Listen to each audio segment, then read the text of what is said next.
अजब घड़ी थी किताब कीचड़ में गिर पड़ी थी, चमकते लफ्जों की मैली आंखों में उलझे आंसू बुला रहे थे, मगर मुझे होश ही कहाँ था, नजर में एक और जहां था। नए नए मंजरों की खानिश में अपने मंजर से कट गया हूँ, नए नए दायरों की गर्दिश में अपने नजर से हट गया हूँ। सिला जजा खौफ बेयकीनी उम्मीद इम्कान नाउमीदी हजार खानों में बट गया हूँ। अब इससे पहले कि रात अपनी कमन डाली ये सोचता हूँ कि लौट जाऊं। अजब नहीं कि वो किताब अब भी वहीं पड़ी हो, अजब नहीं कि मेरी राह देखती हो, चमकते लफ्जों की मैली आंखों में उलझे आंसू हवाओं हिर्सो हवस की सब गर्द साफ कर दें। अजब नहीं कि मेरे लफ्ज मुझको माफ कर दें। अजब घड़ी थी किताब कीचड़ में गिर पड़ी थी। तो ख़वातीन हज़रात, कीचड़ में पड़ी इस किताब को बचाने के लिए आज इस महाज पे हम मौजूद हैं, और वाकई वक्त बहुत गुजर चुका और बात चूंकि बहुत लंबी है, लेकिन इख्तिसार से काम लेना होगा, इसलिए कि बात है रवां सदी में नावल और अफसाने की।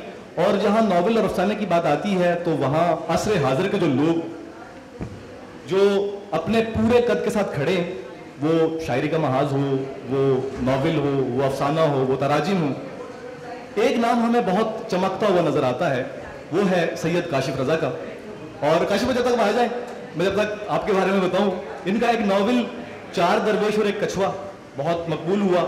शेरी मजमूए मोहब्बत का महल वकू, ममनुआ मौसमों की किताब, और तराजिम में दहशतगर्दी की सकाफत, 11 सितंबर, फटे आमों का केस और मेहमान, मजीद तराजिम इनके जो है वो आने वाले हैं। सो बिना किसी ताखीर में जाए मैं काशिफ भाई आपको खुशामदीद कहता हूँ, और आपके चेहरे पे थकन के आसार बताते हैं कि रवां सदी में कहानी चल रही है। हाँ, मुझे लगता है मैं पिछली सदी में आया था जहाँ 100 साल हो गए। तो अच्छा, चूंकि बात हो रही है रवां सदी की, इस वक्त मैं 150 किलोमीटर फी घंटा की रफ्तार से चल रहा हूँ।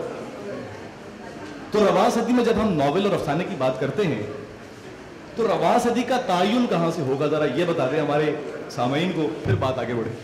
वैसे सदी का तायुन वैसे तो साल से या उस जनवरी से हो जाता है, लेकिन मेरा ये ख्याल है कि जो उर्दू फिक्शन है और उर्दू अफसाना और नावल दोनों, तो उसमें एक जो मार्किंग आप कह लें कि नया अहद आता है, वो मिर्ज़ा अतर बेग के नावल गुलाम बाग से आता है। क्योंकि उससे पहले जो नावल था वो और तरह से लिखा जा रहा था, जैसे आग का दरिया है, उसका बहुत ज़्यादा असर था, उसके बाद अलामती अफसाने वगैरह का। लेकिन गुलाम बाग वो पहला नावल है जो इस सदी में सामने आया, और उसने हमारे उर्दू फिक्शन को असरी मामलात और मसाइल से जोड़ दिया। इस वजह से नौजवान नस्ल ने उससे ख़ुद को बहुत रिलेट भी किया, तो मेरा ख्याल है वहाँ से शुरू होता है। सही सही। अच्छा, नॉर्मली कोई भी किसी भी माशरे का अदब उसके हालात व वाक़यात से लेके, उसकी सकाफत से लेके, तहजीब से लेके तमाम चीज़ों की तर्जुमानी करता है। जैसे हम माजी में पढ़ते हैं तो वो सारे वाक़यात व हालात हमारे सामने आ जाते हैं। अगर पार्टीशन की बात की जाए, उससे पहले की बात की जाए, हालात की, वाक़यात की, जिस ज़माने में हम बैठे हुए हैं इस वक्त, जहाँ पर बहुत सारे फुल स्टॉप्स हैं, बहुत सारी मसलहतें हैं जो ओढ़ के हम बैठते हैं, तो असर हाज़र जो है वो एक कहानीकार से, एक नावल निगार से क्या तकाजा करता है, आप क्या कहेंगे इस हवाले से? हाँ नहीं, वो एक तो असरी शऊर का तकाजा करता है, और असरी शऊर जो है वो एक आम लफ्ज़ है जो काफ़ी इस्तेमाल होता है, लेकिन उसको हासिल करना ख़ासा मुश्किल होता है।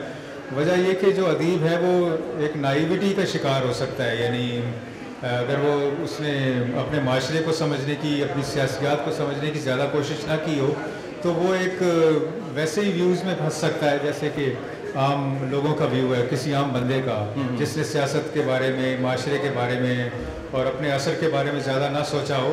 तो हमारे जो अफसाना निगार और फिक्शन निगार है वो भी एक नाइविटी उनके यहाँ नज़र आ जाती है, लेकिन जो ज़्यादा गहरा उतरते हैं अपने माशरे में, वो ज़्यादा ये ज़रूरी नहीं कि वो उसमें फ़लसफ़ा तराज़ी कर रहे हों अपने फ़लसफ़े में डायरेक्टली, लेकिन उनके किरदार ऐसे नज़र आते हैं जो अपने असर में जिनके कदम मजबूती से जमे हुए होते हैं, जैसे अतर बेग हैं या और फिक्शन निगार या नावल निगार है। तो इसके लिए बड़ा ज़रूरी है, ख़ास तौर पर फिक्शन निगार के लिए, शायर के लिए तो ज़रूरी है भी, कि अपने असर का ज़्यादा से ज़्यादा शऊर हासिल करे कि जो नई पौध है वो क्या सोच रही है और हमारा ज़माना क्या है, उस पर बैनुल-अक़वामी हालात क्या हैं, हमारे मुल्क की हालात क्या हैं, उसके बारे में गहरा सोचे और उसका कोई विजन भी हो। सही। अच्छा ख़वातीन व हज़रात, जो लोग ज़रा अपनी अपनी गुफ्तगू में मशगूल हैं, मैं चाहता हूँ कि इजाज़त है उनको बाहर जाके गुफ्तगू कर ले, आपकी बड़ी मेहरबानी होगी। 4 लोग ही बैठे मगर सुकून से बैठे, वरना मैंने कहा ना कि वक्त और सब्र दोनों का परिंदा सरहदें पर लंघ चुका है। सो आप काइंडली बाहर चले जाइए, जो लोग बातें कर रहे हैं, बराए मेहरबानी आपकी ऐन नवाजिश होगी। जो बैठना चाहे वो बैठ जाए, आपकी मेहरबानी होगी, फिर बात आगे बढ़े, वरना फिर मैं और काशिफ भाई खून ना जलाएं। और हम ज़्यादा वक्त नहीं लेंगे, हमारा वक्त 1 घंटा था, लेकिन हमने तय किया कि 15 मिनट में इसको ख़त्म करते हैं। मुझे लगता है 15 भी नहीं होंगे, बैठ जाए आप तहम्मुल से। हाँ सीधी सी बात है। तो रवा सदी में कहानी बेसब्री हो गई है। हाँ नहीं, क्या लगता है आपको? हाँ, इसीलिए वो 100 लफ्ज़ों की भी कहानी हो गई। 100 लफ्ज़ी कहानी इसीलिए आई है कि कहानी बेसब्र हो गई है।